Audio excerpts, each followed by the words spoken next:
Gayatri Mahamantra with your back straight. Om Bhurabhuvah Swaha Tatsaviturvarenyam Bhargo Devasya Dhimahi Dhiyo Yo Nah Prachodayat. Guru Brahma Guru Vishnu Guru Deva Maheshwara Guru Deva Sakshat Parbrahma Tasmai Shri Gurave Namah. Akhanda Mandalakaram Vyaptam Yena Characharam Tatpadam Darshitam Yena Tasmai Shri Gurave Namah. Om Shri Gurave Namah. Vyasrupena Vahayami Sthapyami Dhyayami Pujayami Tato Namaskaram Karomi.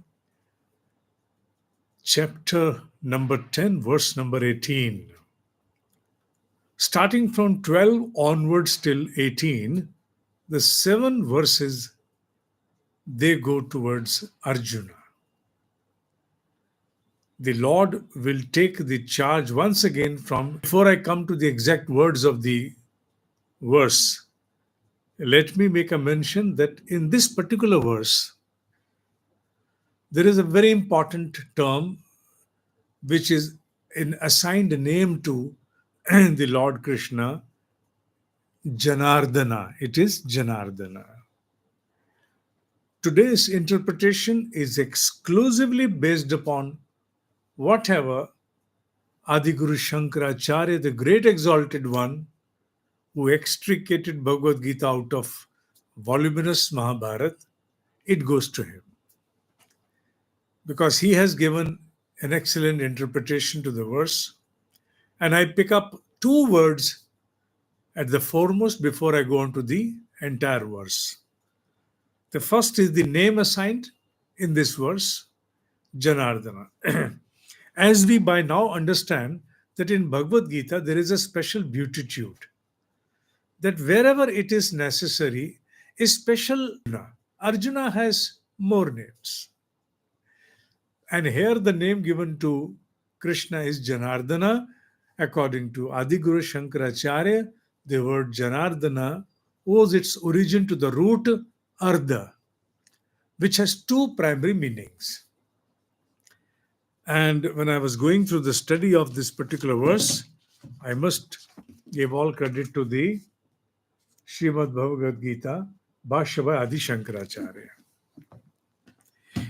According to him, this root Ardha in Janardhan has 2 meanings. Number 1 is to send. Send whom? Send the demons to hell. That is one meaning of Janardana. The another meaning is to beg, to seek, to pray, to yearn for. And here both the meaning, they have their reference, their relevance. On one hand, Arjuna is seeking that all demons within that come to jeopardize the inner evolution, they are sent to hell. They're removed, incinerated. And at the same time, Arjuna here is there to beg for his own salvation, for his own emancipation, with the term which he has used here as Amritam. Amritam means where there is no death. It's not confined to nectar alone, but let us take the true meaning of it, Amrit, something that shall never die, something which will stay for eternity, forever. That is Amritam. Lord Krishna is being prayed through this particular verse, reveal before me in detail, Vistarena, in detail, all about your most prominent aspects, Vibhuti, all excellence that you bear, all kind of excellence that you bear, reveal them before me in detail. Why? Because I intend to meditate upon each one of them. Not that you will make a mention and I will listen to that. Okay, this excellence is me, Arjuna. That excellence is also me, Arjuna. That highest form of excellence in that aspect is also me, Arjuna. And Arjuna goes on affirming, yes, my Lord, yes, my Lord. No, no, no, no, no, no. He says, no. Give me in detail all that you hold within yourself as the excellence of the highest order, so that I can contemplate upon that. I can meditate upon that.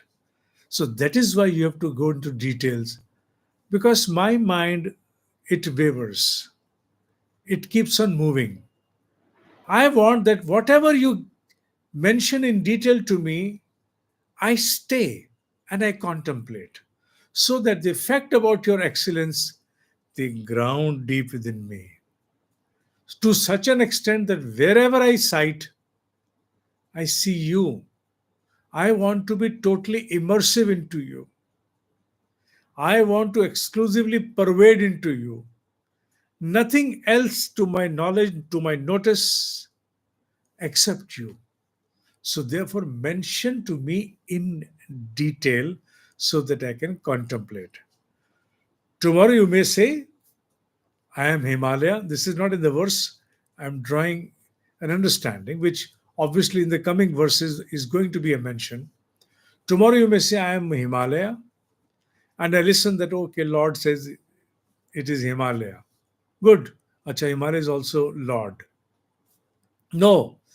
Now I have to stop over here, close my eyes, contemplate upon Himalayas, the snow clad mountains, the mountain range, huge, whatever I can contemplate within before behind my eyes. And at the same time, I see the Lord in it.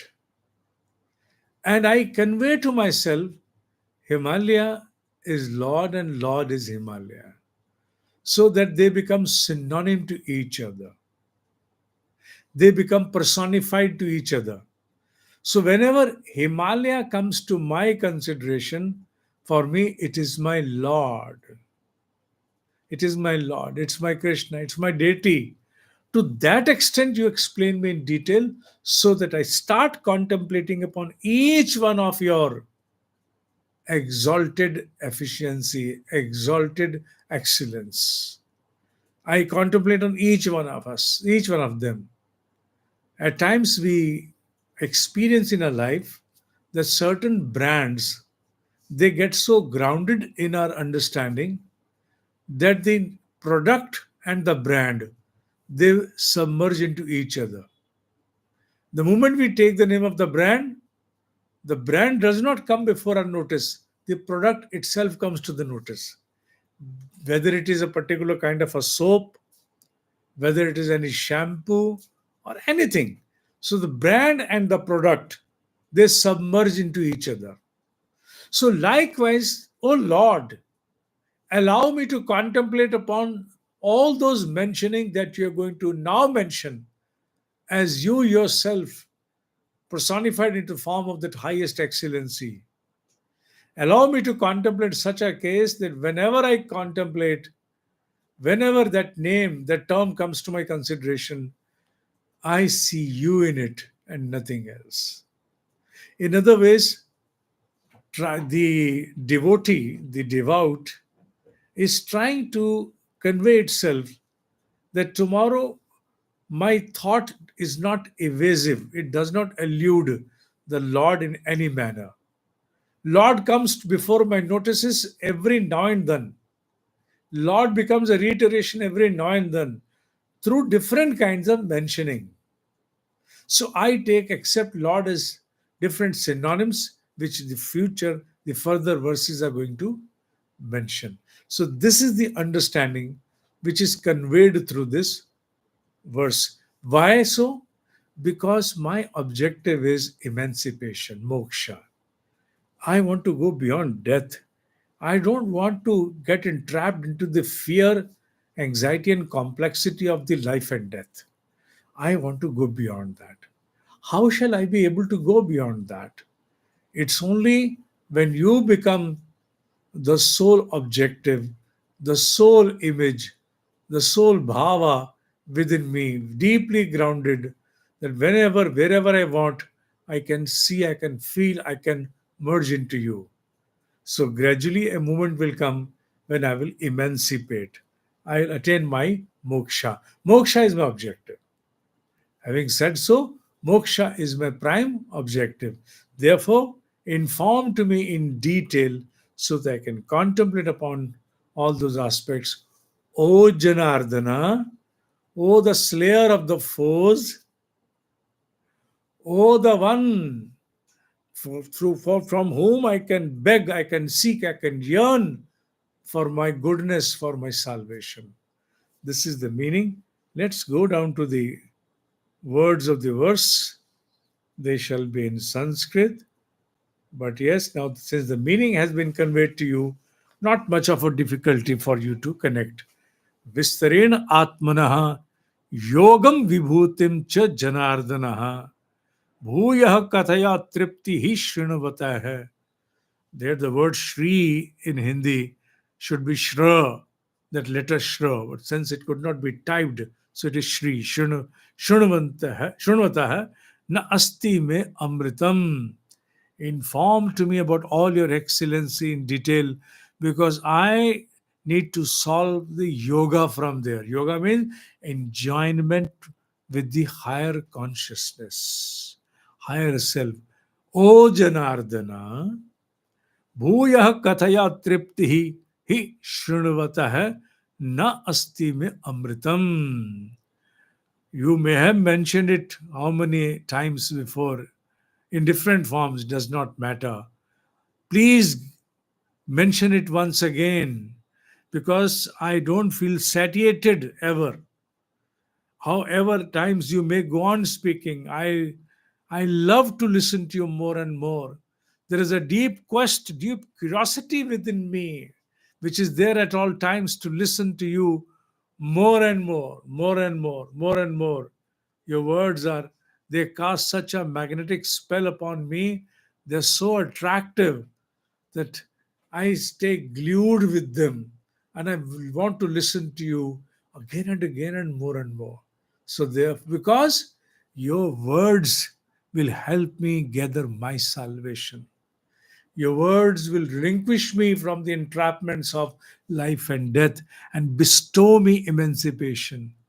Therefore, O Lord, please speak, please mention, because I am more curious to listen to you. My attention is now seeking your utterance to come and take me from this sojourn forever. That is the understanding that we draw from this particular verse. The verse could have been taken with the previous verses from 12 to 17, but I wanted to have a pause and reiterate the meaning once again. That's why we took it separately. From the next verse, 18, 19 onwards, now the pronouncement will be by the Lord, Krishna, enumerating, giving different names to his own excellence. And that the journey is going to be beautiful and very immersive because it will also include a small sessions of contemplation upon each form of excellence. We will not only be deliberative but also be contemplative in each session, which means there will be a lesson, but there will also be a small session of meditation upon each mentioning that will come under the verse. If there are two mentioning, so we'll meditate twice. If there's one mention, we'll meditate for once upon that mentioning.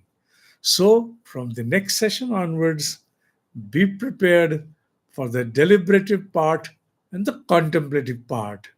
Be prepared to understand and to meditate both at the same time.